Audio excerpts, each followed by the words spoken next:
नमस्कार दोस्तों, मैं हूँ सीमा पूरा। दोस्तों, आज हम आपको गुस्सा यानी क्रोध, एंगर को दूर करने वाले कुछ सिंपल से अभ्यास बताएंगे। बहुत सी बार ऐसा होता है जब बहुत से लोगों को बहुत अत्यधिक क्रोध आता है और व्यक्ति चाहकर भी शांत नहीं हो पाता है। इस समस्या को दूर करने के लिए आप कुछ सिंपल से अभ्यासों का सहारा ले सकते हैं। आइए देखते हैं कि इन अभ्यासों को कैसे प्रैक्टिस किया जाता है। दोस्तों, जब भी आपको क्रोध आए, आप किसी भी आरामदायक आसन पर ऐसे कमर गर्दन बिल्कुल सीधी करते हुए ऐसे बैठ जाएं। अपने दोनों हाथों को ज्ञान मुद्रा, वायु मुद्रा, ध्यान की कोई भी मुद्रा बनाकर ऐसे अपने घुटनों के ऊपर ऐसे रख लें और अपनी दोनों आंखों को सहजता से बंद कर लें।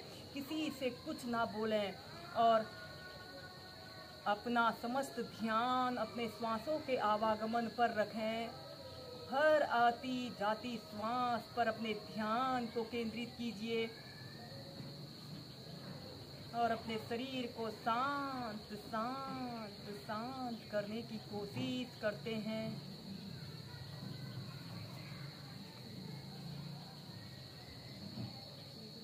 इसके बाद हम नेक्स्ट अभ्यास करेंगे योग मुद्रासना। सबसे पहले आपने ऐसे ही पद्मासन या फिर सुखासन पर बैठकर भी इस अभ्यास को प्रैक्टिस कर सकते हैं। अपने दोनों हाथों को ऐसे पीठ के पीछे से इंटरलॉक कर लेते हैं। लंबी गहरी श्वास अंदर भरते हैं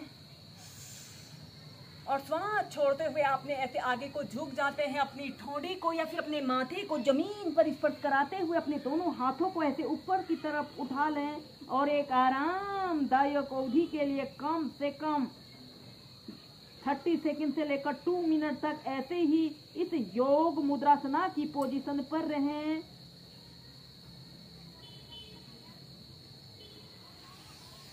श्वास अंदर भरते हुए सीधे,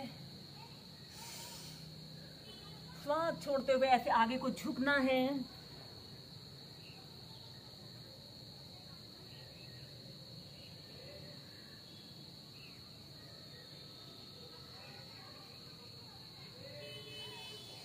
ऐसे ही इसे कम से कम 4 से 5 बार कीजिए।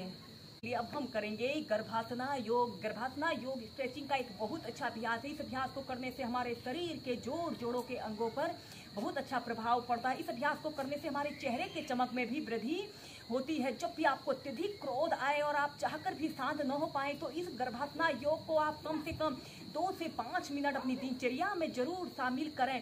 सबसे पहले ऐसे ही बैठ जाएं और अपने राइट पैर को उठाकर लेफ्ट थाइज के पास ऐसे रख लें। ऐसे अर्ध पद्मासना की पोजीशन पर आते हैं। आपका दूसरा पैर बिल्कुल सीधा, पंजा आगे की तरफ तना हुआ हो और फिर अपने हाथ को ऐसे अपने घुटने के बीच में से ऐसे निकाल लेते हैं और ऐसे अपने दोनों हाथों को ऐसे प्रणाम मुद्रा बनाकर ऐसे कमर गर्दन बिल्कुल सीधी करते हुए ऐसे सीधे देखते हैं।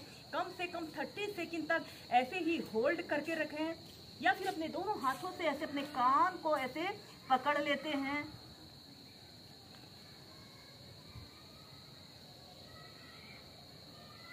फिर सीधे या फिर ऐसे अपने पैर को ऐसे मोड़कर भी इस अभ्यास को प्रैक्टिस करें। फिर सीधे। इस अभ्यास को करने से हमारे शरीर की फ्लेक्सिबिलिटी भी बढ़ती है। और फिर अपने लेफ्ट पैर को ऐसे राइट थाइज के पास ऐसे रख लें और ऐसे अपने हाथ को ऐसे अपने घुटने के बीच में से निकालते हुए ऐसे अपने दोनों हाथों को प्रणाम मुद्रा बना लें। ऐसे अपने कानों को ऐसे पकड़ लें। ऐसे अपनी दोनों हाथों को ऐसे ठोड़ी के पास रखते हुए किसी एक वस्तु पर अपने ध्यान को केंद्रित करें या फिर अपने दोनों आंखों को सहजता से बंद कर लें।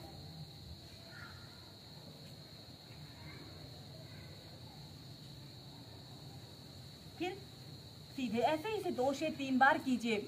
अब गर्भासना योग को करेंगे। आपने अपने राइट पैर को उठाकर लेफ्ट थाइज के पास ऐसे रख लें और अपने हाथ को ऐसे घुटने के बीच में से ऐसे निकाल लेते हैं और दूसरे पैर को भी ऐसे घुटने से ऐसे मोड़ लेते हैं। और अब आपने अपने लेफ्ट पैर को राइट थाइज के पास ऐसे रखना है, यानी कि आपने पद्मासना को लगाना है।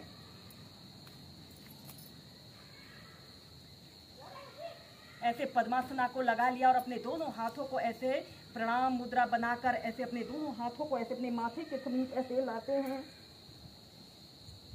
ऐसे अपने दोनों आंखों को सहजता से बंद करते हुए कम से कम 30 सेकंड से लेकर 2 मिनट तक ऐसे ही होल्ड करके रखें।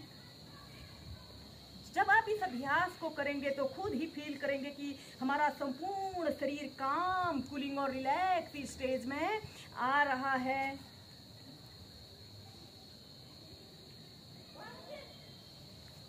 और फिर सीधे ऐसे ही इस अभ्यास को 2 से 3 बार कीजिए।